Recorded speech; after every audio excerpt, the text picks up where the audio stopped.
کانپاتیمار شانکاریا قاتل سریالی هندی بود. او در سال 1952 به دنیا آمد و در سن 26 سالگی دستگیر شد. او اعتراف کرد که حداقل 70 نفر رو در سالهای 1977 و 1978 صرفاً برای لذت به قتل رسانده.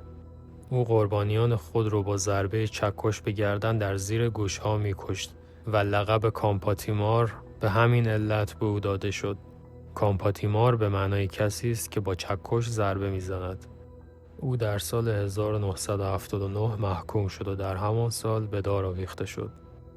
کانپاتیمار قبل از اعدامش توبه کرد و سخنان آخرش این بود: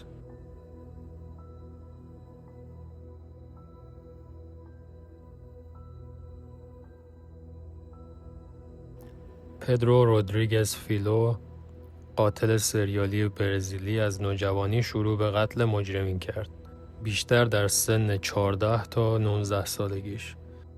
رودریگز بعد از کشته شدن دوست دختر حامله‌اش تک تک اعضای گروه گنگستر مجرم رو تعقیب کرد و به قتل رسوند. رودریگز به قتل 71 نفر محکوم شد، اما خودش ادعا می‌کرد که بیش از 100 دراگ دیلر، قاتل و متجاوز رو کشته. رودریگز 34 سال رو در زندان سپری کرد و در سال 2007 آزاد شد. او در سال 2011 به جرم تحریک مردم به شورش دوباره دستگیر شد و در سال 2018 آزاد شد. رودریگز 5 سال بعد از آزادیش در سال 2023 به قتل رسید. دانیل کامارگو باربوسا، قاتل زنان و کودکان، گمان می رود که حداقل 150 قربانی قتل و تجاوز دارد و بیشتر دختر بچه ها. او به قتل 72 نفر اعتراف کرد. باربوسا دختران رو در کلمبیا خفه می کرد و می کشت و سپس دستگیر شد، اما از زندان فرار کرد و این بار در کشور اکوادور به جنایات خودش ادامه داد. باربوسا دوباره دستگیر شده توسط برادرزاده یکی از قربانیانش در زندان کشته شد.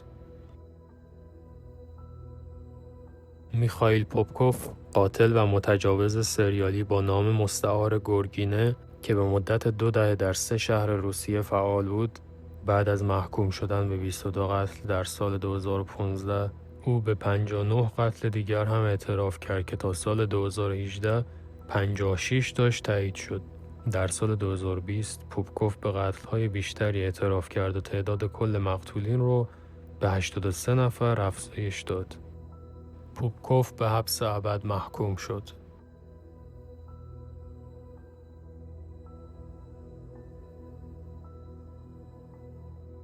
جاوید اقبال، قاتل کودک و تجاوزگر معروف به کوکری، 100 کودک خیابانی را با خفه کردن آنها و حل اجساد در اسید به قتل رساند.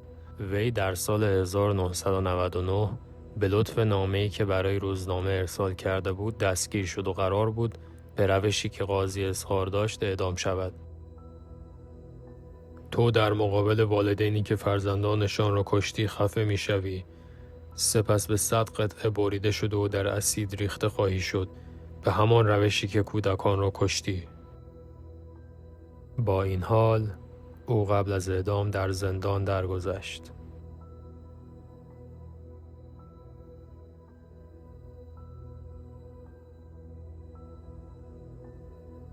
پدرو آلونسو لوپز، قاتل کودک و تجاوزگر معروف به هیولای آندس، دختران جوان در سنین 8 تا 12 ساله رو مورد هدف قرار میداد.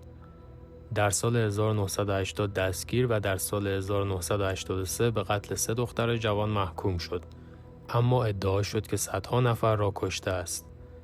با وجود اینکه به عنوان یکی از پرکارترین قاتلان سریالی قرن 20 شناخته میشد، اما در اواخر دهه 1990 آزاد شد.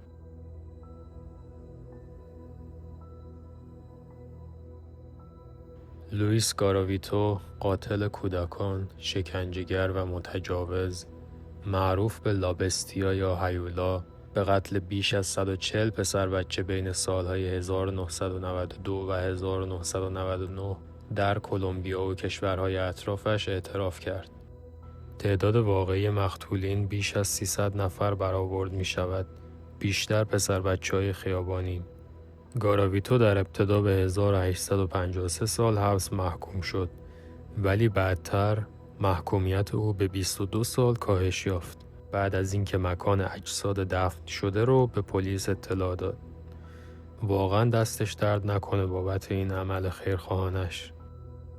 او قرار بود در سال 2023 آزاد بشه، اما قبل از آزادیش مرد.